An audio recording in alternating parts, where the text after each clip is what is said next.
I'm totally up for it, guys. I want to do it. I'm absolutely honest. There is no plan to make one yet. But I'm pretty sure they're just biding their time. But nobody's approached me as of yet. Those are not my words, those are the words of Ewan McGregor, who betrayed my former master, Obi Wan Kenobi.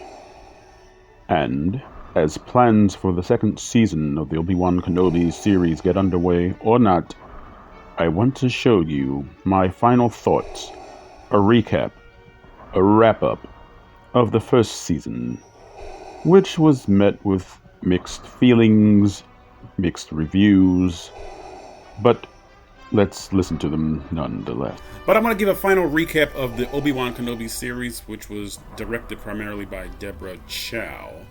I'm not sure. I didn't look into the credits as to who wrote each individual part, because they didn't have any names. It wasn't like chapter 1, blah, blah, blah. It was just parts. Part 1, part 2, part 3, all the way to part 6. And the series was very hit and miss. The first 2 episodes were very miss. Even though I thought the standout of the first 2 episodes was Leia. I do not know the name of the young actress who played her, but her name will appear here. Ding! I made the sound effect for it, but anyway. But I thought Leia was the standout.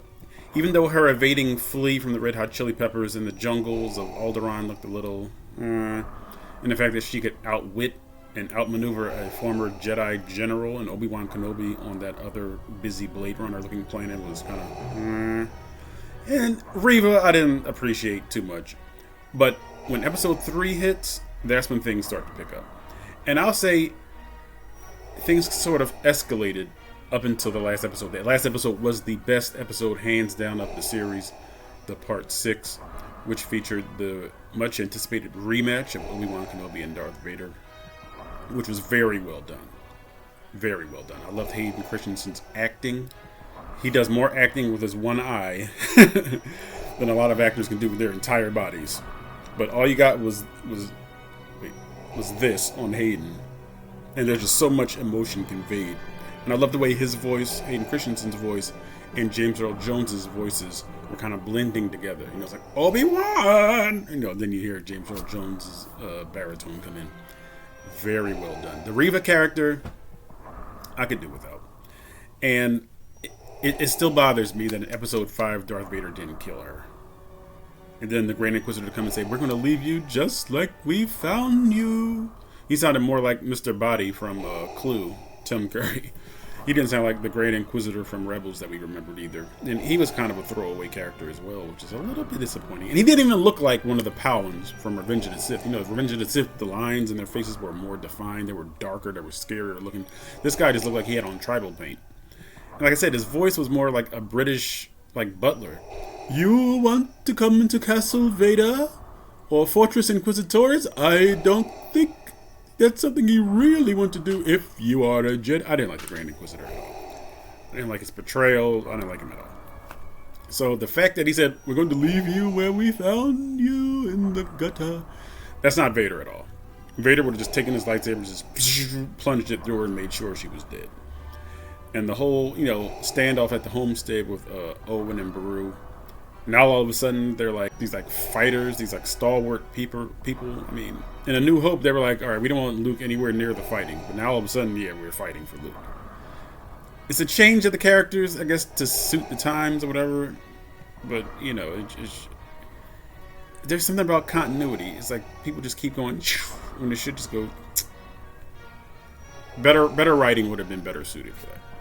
But I didn't despise it. I'm just saying that just wasn't their characters. Like they were moisture farmers that want Luke away from the action, away from danger, so he wouldn't wind up like his father. So for them to just pull out the gats out of the wall, go, let's rock.